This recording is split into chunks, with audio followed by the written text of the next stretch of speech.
Hi, I'm Emily.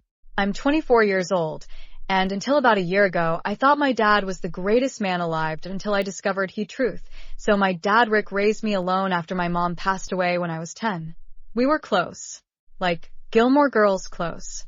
I told him everything, and he always said he just wanted me to be happy. But it turns out that was a lie. I found out my dad faked having cancer, terminal cancer, just so I wouldn't move out and leave him alone. And that discovery shattered everything I thought I knew about love, trust, and family. Let me tell you how it happened. I grew up in a small town in Ohio, the kind with one high school, 3 churches, and absolutely nowhere to hide from your past. My dad, Rick Sanders, worked as a mechanic. He was funny, loud, and could fix anything from a toaster to a transmission. He always smelled faintly of engine oil and coffee, and no matter how tough the day had been, he'd flash that crooked smile and say, "We'll figure it out, Em." After high school, I stayed home to go to community college. We couldn't afford out-of-state tuition, and honestly, I didn't want to leave him alone right after graduation. He seemed lonely, so I stayed. I worked part-time at a diner, took night classes, and paid half the bills. Living with him wasn't terrible, but it felt like I was stuck in a holding pattern. Everything about my life was on pause. "Don't worry about it," he'd say, shaking his head when I tried to pay more. "You're already doing more than enough, Em." But by the time I was 23, I was ready. I'd landed a full-time remote marketing job with a firm based in Chicago, saved a few $1,000s, and found a cute apartment with my best friend, Kara. It was downtown, small and a little overpriced, but it had a balcony and a walk-in closet. 2 things I never had growing up. I was 2 weeks away from moving out when everything changed. It was a Saturday morning. I had just come back from a yoga class when Dad called me into the kitchen. He looked pale, like he hadn't slept all night. He had an envelope in his hand. "We need to talk," he said. I sat down, suddenly nervous. He handed me the envelope. Inside were a few sheets of paper with medical jargon. I scanned them, catching words like malignant and stage 3. "What is this?" I asked, my voice shaking. "I didn't want to tell you until I was sure," he said, eyes downcast. "It's cancer. Pancreatic." I felt like the floor dropped out from under me. My dad? Sick? Dying? I cried for an hour. I canceled my shift that night. I stayed up Googling treatment options. I joined Facebook groups for people whose loved ones had cancer. I read articles, printed recipes for chemo-friendly meals, and watched a YouTube video on how to set up a recovery station in the house. The next day, I called my future landlord and said I couldn't move. "I need to take care of my dad," I told her. "He has cancer." From that moment, my life stopped being about me. The next few weeks were a blur. I juggled my job and his doctor appointments. Or what I thought were doctor appointments. He insisted I didn't come in. Said the waiting room was depressing, that he didn't want me to see him weak. But he always came back with stories about the waiting room TV, the long lines, how the nurse couldn't find a vein. I cooked, cleaned, drove him places, paid half the bills, sometimes more. When he said the treatments might get expensive, I started using my savings. He said the insurance was being complicated, and I believed him. Why wouldn't I? Friends noticed I was withdrawing. My best friend, Jasmine, tried to intervene. "This doesn't sound right," she said. "You never see the doctor? He never takes meds in front of you." I brushed it off. "Don't say that. He's dying, Jasmine." But the doubts started creeping in.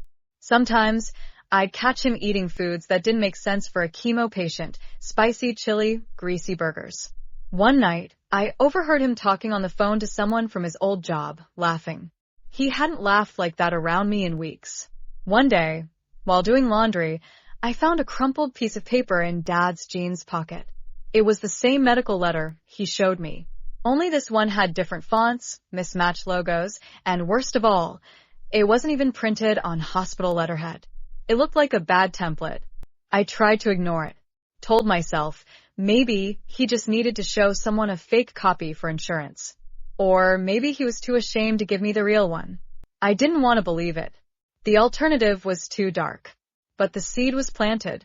A week later, I followed him to his chemo appointment. I told him I had a meeting downtown, but just happened to be near the hospital. I parked far enough to not be seen and waited. He didn't go inside. He went to a nearby diner, ordered a burger and fries, sat at the counter and laughed with the waitress. My heart pounded. I took photos. I felt sick. That night, I sat him down. "How was your chemo?" I asked. He looked tired, exhausting. I showed him the photos. He stared at them. Then he stared at me. "I had to," he said finally. "I couldn't lose you too. Not after your mother." My body went cold. He admitted everything. There was no cancer. No diagnosis. He downloaded a fake medical letter template. Googled symptoms to fake. He did it because he knew if he told me the truth, his fear of being alone, I would leave anyway. He cried. Said he felt ashamed. Promised he'd understand if I walked out and never looked back. But I didn't leave. Not yet. I was numb. Betrayed. I couldn't think. Couldn't process. The next few weeks were surreal. I kept going through the motions, work, dinner, laundry. But I barely spoke. He tried to act normal, like we could move on. Like the lie wasn't massive. Like it hadn't changed everything. He even made jokes again, tried to convince me to watch our favorite show, The Office. "Remember the parkour episode?" he asked, smiling weakly. I didn't laugh. Eventually, I told Kara everything. She was livid. "Emily, this is psychological abuse. He guilt-tripped you into staying. He lied about dying. That's not okay. That's not normal." And she was right. I started therapy. It was the first thing I did just for me in months. My therapist helped me untangle the guilt, the fear, and the deep-rooted loyalty I felt toward my dad, even after everything. I moved out a month later, packed everything quietly. I left him a letter, told him I loved him, but I couldn't live in a house built on lies. I needed peace. I needed truth. It's been a year. I still live in that studio apartment. I decorated it with warm lights and secondhand furniture that I love. I adopted a rescue cat named June. I go to therapy every other week. I started seeing someone new, Michael. He's kind, funny, and honest. Sometimes I overreact to small things, but I'm learning to trust again. My dad and I talk occasionally. Short calls. Civil, surface level. He apologized again last month. Said he's trying to be better. I believe he's trying. But I don't know if I'll ever fully trust him again. Some wounds don't heal completely. Still, I survived. I got out. I found my own strength. And that's worth everything.